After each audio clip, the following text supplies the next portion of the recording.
क्रोध, रिश्तों का विनाशक, गीता का समाधान। आज की दुनिया तेज है।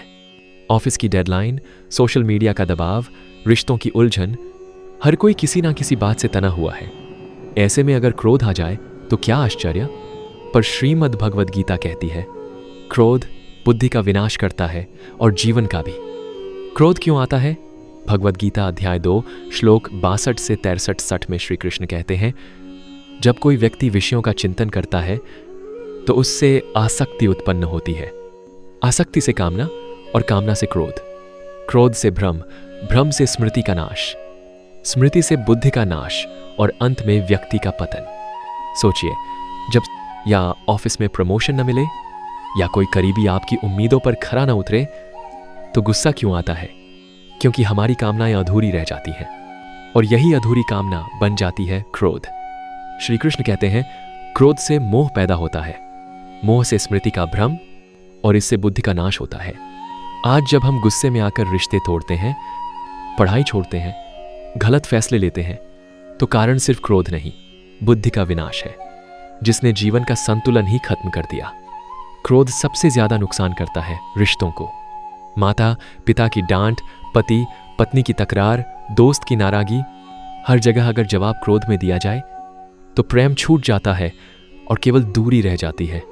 श्री कृष्ण कहते हैं, अध्याय 16 श्लोक 2 से 3, दैवी स्वभाव के लोग अक्रोधी होते हैं, वे क्षमा, धैर्य और शांति से जीते हैं। क्रोध पर विजय कैसे पाएं? भगवद गीता अध्याय 5 श्लोक 23 में श्री कृष्ण कहते हैं, जो व्यक्ति इस जीवन में रहते हुए काम और क्रोध के वेग को सह लेता है, वही सच्चा योगी है, वही सुखी है। आज अगर कोई आपकी बेइज्जती करे या आपको उकसाए तो शांत रहिए, प्रतिक्रिया ना दीजिए। यही है आत्म नियंत्रण की शुरुआत।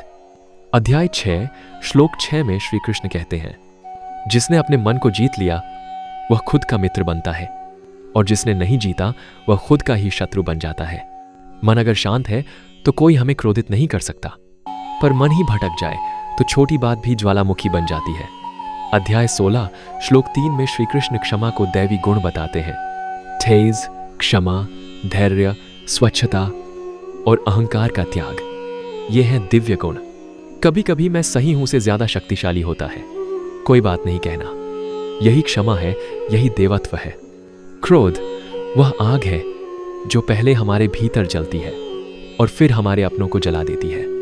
श्री कृष्ण कहते हैं, क्रोध को हराइए, बुद्धि को बचाइए, तभी जीवन सच्चे सुख को पाएगा। हर दिन 10 मिनट गीता, मौन और क्षमा को दीजिए, जीवन बदल जाएगा। अगर आपको यह ज्ञानवर्धक वीडियो पसंद आया हो तो कृपया इसे लाइक करें, गीता टॉक्स चैनल को सब्सक्राइब करें और अपने विचार कमेंट में जरूर बताएं।